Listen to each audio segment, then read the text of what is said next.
अस्सलाम वालेकुम to all my viewers and students last video में हमने बायोफार्मास्यूटिक्स की टर्मिनोलॉजीज पढ़ी थी। आज मैं उनको जस्ट एक दफ़ा रिकॉल करूँगी और हम लोग पढ़ेंगे डिटेल में। जिसको हम लोग पढ़ेंगे वो है bio availability and bio equivalence. इनके हम लोग टाइप्स पढ़ेंगे, इनके हम लोग पैरामीटर्स पढ़ेंगे।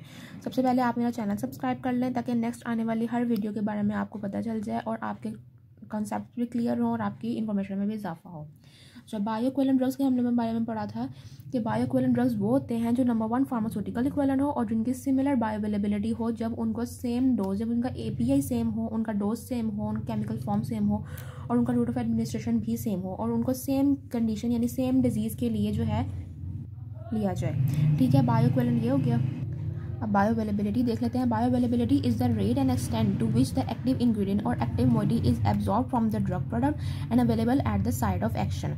यानी कि ड्रग जितना आपने लिया, अगर आपने 100 मिलीग्राम एक्टिव इंग्रेडिएंट, आपके एक टैबलेट के अंदर 100 मिलीग्राम एक्टिव इंग्रेडिएंट है, तो ज़रूरी नहीं है कि वो 100 मिलीग्राम का पूरा ही जो है वो आपके सिस्टमिक सर्कुलेशन में एंटर हो, क्योंकि उससे पहले सिस्टमिक सर्कुलेशन में एंटर होने से पहले उसको लिवर से पास करना पड़ता है। ठीक है, लिवर से गुजरता है वो ड्रग, और ड्रग जो जब लिवर से गुजरता है तो फिर वो लिवर उसका मेटाबॉलिज्म कर देता है।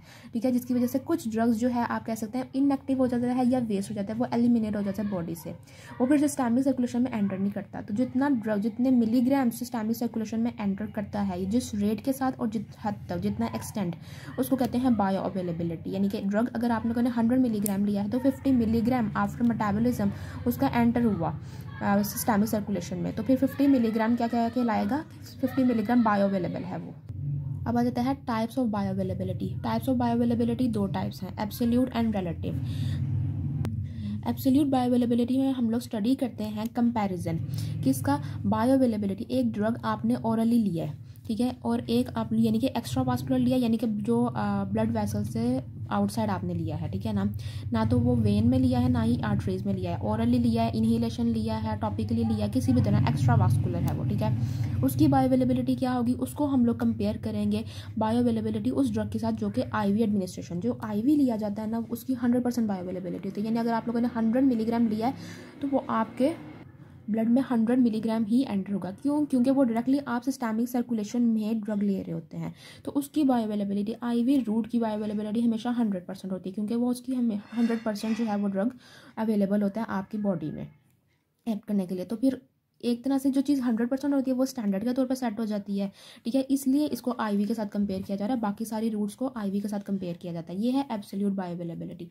इसका फॉर्मूला ये है AUC, area under the curve of the oral, जो आप लोगों ने लिया। ठीक है, उसका एरिया अंडर द कर्व निकालना है, डोज आईवी के साथ मल्टीप्लाई करना है, और AUC IV into dose orally या फिर एक्स्ट्रा वास्कुलर। ठीक है, ये बात आ जाती है। अब जैसे मैंने आपको बताया कि ये आईवी जो है वो 100% एब्जॉर्ब होता है ड्रग, ठीक है ना, ब्लड में। ठीक है, तो इसकी जो एफ़ होगी ना, यानी एफ़ की वैल्यू वो हमेशा 1 आएगी। यानी कि 1 एक होता है ना, 0 और 1 का एक स्टैंडर्ड होता है। ठीक है, ये आएगी 1 हमेशा, क्योंकि ये 100% को डिनोट कर रहा है। ठीक है ना, जो एक्स्ट्रा वास्कुलर की जो एब्जॉर्प्शन होती है ना, वो 0 से लेकर 1 तक इसके दरम्यान आ सकती है। ठीक है ना, ये परसेंटेज इसमें आ जाता है कि ये 0 कोई सिस्टमिक सर्कुलेशन नहीं, ठीक है ना, मतलब कोई सिस्टमिक एब्जॉर्प्शन नहीं होगी, और 1 जब सिस्टमिक जो एब्जॉर्प्शन है वो 100% होगी। ठीक है, इसका हम लोग ग्राफ अगर हम लोग देखें तो ये आईवी का है। आईवी ये ब्लैक जो से जो बना हुआ है, ये आईवी का जो है फ़ौरन जो ब्लड में एंटर हुआ, और ये साथ ही जो है इसकी जो है डिस्ट्रीब्यूशन होकर इसकी क्लियरेंस होना शुरू हो जाती है। ठीक है ना, इसका ये concentration and time and concentration के दरमियान ये कर्व प्लॉट किया जाता है। यानी कि 0 टाइम के अंदर इसकी कंसंट्रेशन जो है वो मैक्सिमम होती है। ठीक है ना, जो आईवी रूट की, ठीक है, ब्लड में कंसंट्रेशन इसकी मैक्सिमम होती है, जबकि अगर और आहिस्ता आहिस्ता वक्त के साथ साथ इसकी कंसंट्रेशन कम होती जाती है बिल्कुल। जबकि जो ओरली जो आप कोई ड्रग लेते हैं या किसी ये तो ओरल के साथ मैंने कंपैरिजन किया ना, एक्स्ट्रा वास्कुलर के साथ भी आप कंपैरिजन कर सकते हैं। जब ओरली लिया जाता है तो आहिस्ता आहिस्ता उसकी कंसंट्रेशन जो है वो 0 टाइम के साथ साथ थोड़ी थोड़ी जैसे जैसे टाइम बढ़ रहा है उसकी कंसंट्रेशन बढ़ती जा रही है। ठीक है ना, फिर एक टाइम आया जब पीक पे उसकी कंसंट्रेशन चली गई है, ये पीक पे उसकी कंसंट्रेशन थी इस टाइम पे उसकी कंसंट्रेशन पीक पे चली गई है। ठीक है, उसके बाद जो है वो आहिस्ता आहिस्ता अब वो डिस्ट्रीब्यूट हो गया और वो क्लियरेंस उसकी स्टार्ट होना शुरू हो जाती है बॉडी से। ठीक है, तो ये हम लोग देखते हैं, ये होता है एब्सोल्यूट बायो अवेलेबिलिटी, जिसमें इन दोनों का कंपैरिजन होता है। ये जो इन दोनों कर्व्स के नीचे जो एरिया आ रहा है उसको एरिया अंडर द कर्व कहते हैं। उसके बाद रिलेटिव बायोअवेलेबिलिटी है। रिलेटिव बायोअवेलेबिलिटी के नाम से पता चल रहा है ये कंपैरिजन है किसी दो सेम चीज़ों के बारे में ही, ठीक है।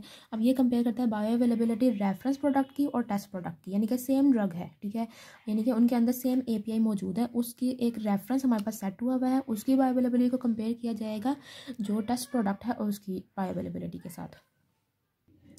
उसके बाद आ जाता है method for the assessment of the bioavailability और बायो इक्विवेलेंस। हम लोग किस तरह से इनको असेस कर सकते हैं। सबसे पहले FDA जो मोस्ट इंपॉर्टेंट मेथड्स दिए हैं वो ये हैं, और ये सारे डिसेंडिंग ऑर्डर्स में हैं, यानी जो सबसे एंड पे है वो सबसे लीस्ट है, ठीक है, जो सबसे ऊपर है वो सबसे ज़्यादा इंपॉर्टेंट है।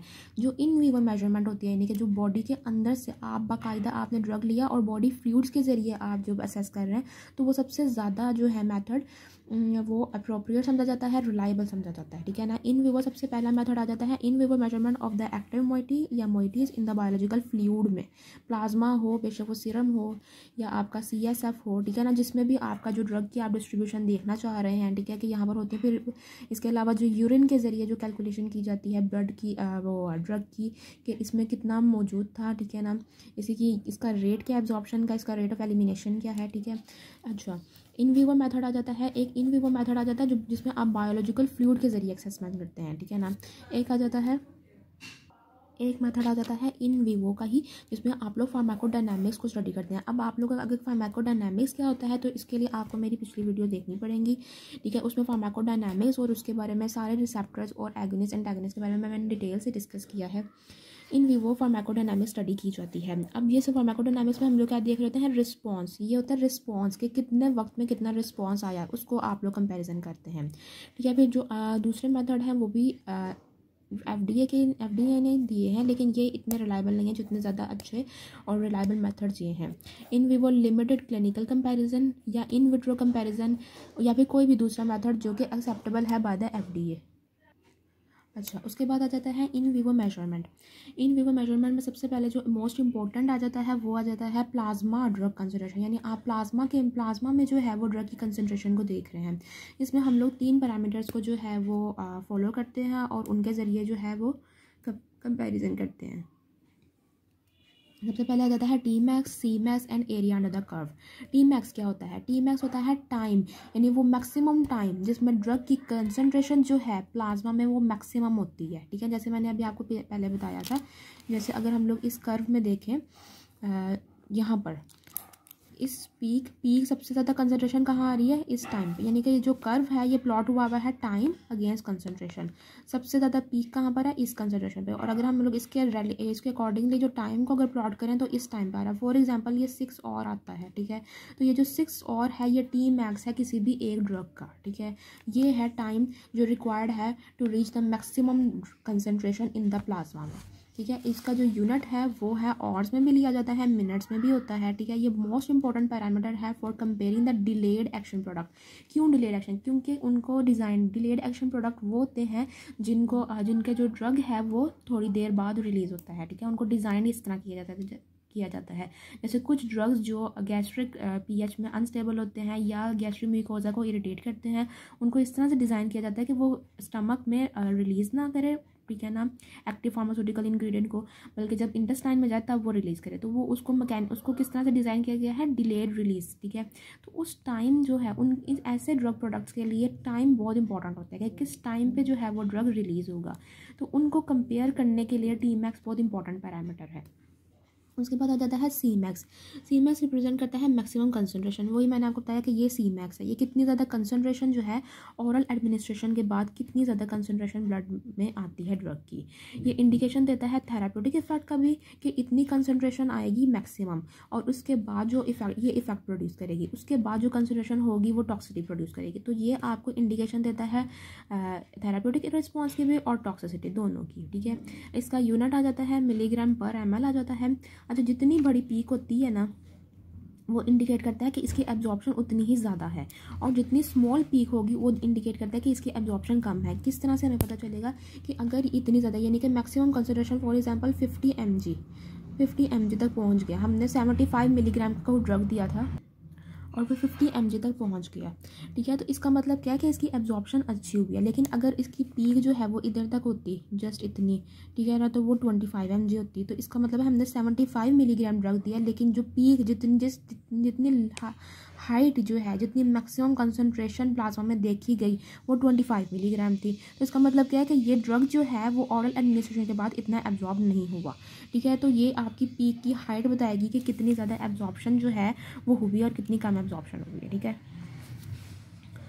उसके बाद आ जाता है sometimes in the bioequivalent study C max indicate करता है रेट ऑफ द एब्जॉर्प्शन को, यानी कि कुछ पास औकात इसको कंसिडर कर लिया जाता है कि ये रेट को इंडिकेट कर रहा है। एक हम लोग पढ़ते हैं बायोअवेलेबिलिटी में, एक आ जाता है रेट, एक आती है एक्सटेंट। रेट आ जाता है किस स्पीड के साथ और एक्सटेंट किस हद तक, ठीक है। तो ये बाज़ औकात रेट को डिफाइन कर रहा होता है। उसके बाद आ जाता है हमारे पास AUC। AUC आ जाता है, ये एक्सटेंट को बताता है, ठीक है ना, measurement of the extent of the drug bioavailability, यानी कि कितनी ज़्यादा ड्रग जो है वो बायोअवेलेबल हुआ है, ठीक है ना। अच्छा, AUC ये एक कर्व है T0, यानी टाइम 0 से लेकर टाइम इन्फिनिटी तक। अच्छा, क्यों टाइम इन्फिनिटी होता है? क्योंकि हाफ लाइफ करते जाओ तो वो आप किसी भी एक ड्रग की हाफ लाइफ जो है कभी भी बिल्कुल ज़ीरो नहीं होगी, ठीक है ना। तो वो हमेशा अपने हाफ पे पहुंचती जाएगी, ठीक है ना। जैसे 1 का हाफ भी जो है वो 0.5 होगा, ठीक है। तो इसलिए जो है ये टाइम इन्फिनिटी तक जाता है। अच्छा, AUC का फॉर्मूला है F, which is the fraction of the drug absorbed, D is the dose, K is the elimination rate constant and VD is the volume of distribution, कितना ये डिस्ट्रीब्यूट हुआ body में, ठीक है। उसके बाद ये क्या है कि ये इंडिपेंडेंट है of the rate of administration and the elimination, जो रूट ऑफ एडमिनिस्ट्रेशन, जहाँ जिस रूट से आपने लिया है और जिस रूट से ये एलिमिनेट हो रहा है, ये इन दोनों से इंडिपेंडेंट है। उस वक्त तक इंडिपेंडेंट है जब तक कि एलिमिनेशन का रूट सेम रहता है, यानी अगर वो यूरिन के ज़रिए एलिमिनेट हो रहा है तो वो सिर्फ जो है तब तक ये इंडिपेंडेंट रहेगा। अगर फॉर एग्जांपल कोई पाथवे जो है वो सेचूरेट हो जाता है, ठीक है ना, एलिमिनेशन पाथवे सेचूरेट हो जाता है, तो फिर उस वक्त ये इंडिपेंडेंट नहीं रहेगा रूट ऑफ एलिमिनेशन पे। अच्छा, ये डिटरमाइन आप लोग इसको डिटरमाइन कर सकते हैं। आप लोग जो है प्रैक्टिकल्स में भी आप लोगों ने इसकी डिटर्मिनेशन की होगी AUC की, वरना अगर आप लोग अभी कुछ स्टार्ट में हैं तो आप लोग करेंगे AUC किस तरह से डिटरमाइन किया जाता है, ट्रेपेजॉइडल रूल के ज़रिए, ठीक है। अच्छा, इसका यूनिट जो है वो है कंसनट्रेशन इनटू टाइम। कंसनट्रेशन का यूनिट क्या था? मिलीग्राम पर ml, ठीक है ना। तो इसका कंसनट्रेशन इनटू टाइम है। कंसनट्रेशन का यूनिट मिलीग्राम या माइक्रोग्राम या नैनोग्राम, यानी कि कंसनट्रेशन मिलीग्राम पर ml और इनटू टाइम का आ जाता है और, ठीक है ना। ये और भी हो सकता है, ये मिनट भी हो सकता है। अच्छा, अब इसके बाद में हम लोग डोज की बातें इंपॉर्टेंट जो है वो डिस्कस करते हैं। कुछ ड्रग्स के लिए AUC डायरेक्टली प्रोपोर्शनल है डोज, यानी जितना ज़्यादा डोज होगा AUC उसका उतना एरिया अंडर द कर्व उसका उतना ही बड़ा होगा, ठीक है। और कुछ ड्रग्स के लिए ये नहीं होता प्रोपोर्शनल। क्यों? क्योंकि बाज़ों का जो है पाथवे फॉर द एलिमिनेशन वो सेचूरेट हो जाते हैं जब डोज इतना ज़्यादा बढ़ा दो, ठीक है। तो उस लिए या फिर कुछ या तो डोज बहुत ज़्यादा बढ़ा दिया तब पाथवे सेचूरेट हो गया जो एलिमिनेशन का, या एंजाइम जो उसको मेटाबोलाइज कर रहे थे वो सेचूरेट हो गए, या फिर जो है कुछ ऐसे ड्रग्स हैं जिनके जो पाथवे हैं वो जल्दी सेचूरेट हो जाते हैं, ठीक है। तो फिर उस वक्त जो है ये डायरेक्टली प्रोपोर्शनल नहीं रहता। जैसे अगर हम लोग सिंपली डोज और AUC के दरमियान अगर हम लोग कर्व देखें तो ये स्ट्रेट लाइन आती है। स्ट्रेट लाइन हमेशा इंडिकेट करती है प्रोपोर्शनलिटी को, ठीक है, या तो डायरेक्ट प्रोपोर्शनल को या फिर इनवर्स प्रोपोर्शनल को। इस तरह की लाइन जो है वो डायरेक्ट प्रोपोर्शनलिटी को जो है वो इंडिकेट करती है। अच्छा, AUC हम लोग डोज बढ़ाते जा रहे हैं, किस तरह से बढ़ रहा है? 200 मिलीग्राम का एरिया अंडर द कर्व इतना है, यानी कि यहाँ पर फॉर एग्जांपल ये 200 है या फॉर एग्जांपल इसका 100 है, इसकी पीक कभी भी 400 या 500 तक नहीं आएगी। जो जिस दवाई को आपने दिया है 200 मिलीग्राम है, फॉर एग्जांपल उसका 100 मिलीग्राम मेटाबोलाइज हो गया, अब 100 मिलीग्राम एंटर हुआ है, तो वो 100 मिलीग्राम उसका मैक्सिमम होगी जितनी ड्रग एब्जॉर्ब हो सकती है। वो कभी भी 400 मिलीग्राम हो ही नहीं सकता, क्योंकि आपने खाई 200 मिलीग्राम की है, 400 मिलीग्राम आपके ब्लड में कैसे आ सकता है, ठीक है। तो इसकी पीक कितनी थी? ये टाइम, ये पीक आ गई, ये 500 मिलीग्राम। जैसे आपने डोज बढ़ाया उसकी पीक बढ़ गई, एरिया भी बढ़ा नीचे, यानी कि कर्व के नीचे जो एरिया वो भी बढ़ा। अगर 1000 लेंगे तो उसकी पीक बढ़ेगी और उसी तरह जितनी बड़ी पीक होगी उतना ही उसके नीचे एरिया बढ़ जाएगा, ठीक है ना। ये उन ड्रग्स के लिए है जिनमें जो ड्रग्स जो हैं वो बायोअवेलेबल AUC जो है वो प्रोपोर्शनल नहीं है डोज के, ठीक है ना। एरिया अंडर द कर्व जो है वो प्रोपोर्शनल नहीं है डोज के, क्योंकि सेचूरेशन हो जाती है पाथवेज, ठीक है ना। जो एलिमिनेशन पाथवे हैं वो सेचूरेट हो जाते हैं। तो ये हम लोगों ने अभी प्लाज्मा ड्रग कंसिडरेशन किया है। अब हम आ जाते हैं यूरिनरी एक्सक्रीशन डाटा के ज़रिए, यानी कि यूरिन के ज़रिए, यूरिनरी एनालिसिस के ज़रिए आप किस तरह से डिटरमाइन कर सकते हैं कि ड्रग का क्या बिहेवियर है बॉडी में, वो रेट ऑफ एलिमिनेशन क्या है, एब्जॉर्प्शन क्या है, वगैरह वगैरह। अच्छा, यहाँ से ज़्यादातर हमें क्योंकि ये एक्सक्रीशन डाटा है, ठीक है, तो यहाँ हमें जैसे एक्सक्रीशन का पता चलेगा। ये एक इनडायरेक्ट मेथड है और ये उन ड्रग्स के लिए जो है वो ज़्यादातर यूज़ किया जाता है जो अनचेंज्ड जो है वो एलिमिनेट हो जाते हैं बॉडी से, ठीक है। अच्छा, अब यहाँ पर आ जाते हैं हमारे पास, इसके भी हम लोग 3 पैरामीटर्स के हम लोग डिस्कस करते हैं। एक आ जाता है कम्युलेटिव अमाउंट, ठीक है, of the drug excreted in the urine. दूसरा आ जाता है rate of the drug excretion और तीसरा आ जाता है total time for the drugs to be excreted. जो कम्युलेटिव अमाउंट है वो टोटल अमाउंट जो ड्रग की एलिमिनेट हो गई है यूरिन के ज़रिए, ठीक है ना, ये इतनी ही होगी जितनी के ड्रग की अमाउंट एब्जॉर्ब हुई है, ठीक है ना, एब्जॉर्प्शन, यानी कि ये डायरेक्टली रिलेटेड है to the total amount of the drug absorbed, ठीक है। इसका हम लोग कर्व किस तरह से देख सकते हैं, किस तरह से देखें। सबसे पहले जब आप ड्रग लेते हैं बॉडी में, वो फ़ौरन एलिमिनेट नहीं होती, वो टाइम लेती है, ठीक है, वो एब्जॉर्ब होगी और उसके बाद जब वो सिस्टमिक सर्कुलेशन में एंटर होगी, डिस्ट्रीब्यूट होगी बॉडी में, ठीक है, उसके बाद उसकी एलिमिनेशन स्टार्ट होगी। इसलिए इसका एक तरह का राइजिंग कर्व आता है, ठीक है, यानी कि 0 पॉइंट पे बिल्कुल ये थोड़ा सा होती है, ठीक है ना, concentration of the amount of the drug excreted versus time. 0 time पे बहुत थोड़ी है, ठीक है ना, कंसंट्रेशन, फिर आहिस्ता आहिस्ता इसकी कंसंट्रेशन जो है वो बढ़ रही है और एक टाइम आया जब इसकी कंसंट्रेशन कांस्टेंट जा रही है और ये पीक टाइम है इसका। यानी कि अगर हम लोग इसका टाइम देखें तो ये C है, ये B है, जिसमें ये इतना टाइम राइज स्टार्ट हुआ और ये आ जाता है A पॉइंट जब बिल्कुल 0 थी, ठीक है। अगर हम लोग इसको थोड़ा सा अगर कंपैरिजन में देखें तो प्लाज्मा कंसंट्रेशन टाइम कर्व जो अभी हम लोगों ने पीछे एब्जॉर्प्शन को जिसमें हम लोग डील कर रहे थे, जब हम लोगों ने कंपैरिजन किया तो हमें पता चल रहा था कि एब्जॉर्ब हो रहा ड्रग, ठीक है ना, फिर एक पीक आ गई। तो ये उसी तरह से पीक आ रही है कि जब टाइम 0 पे ब्लड में भी प्लाज्मा में भी थोड़ा था तो उस वक्त एलिमिनेशन भी 0 थी, ठीक है ना।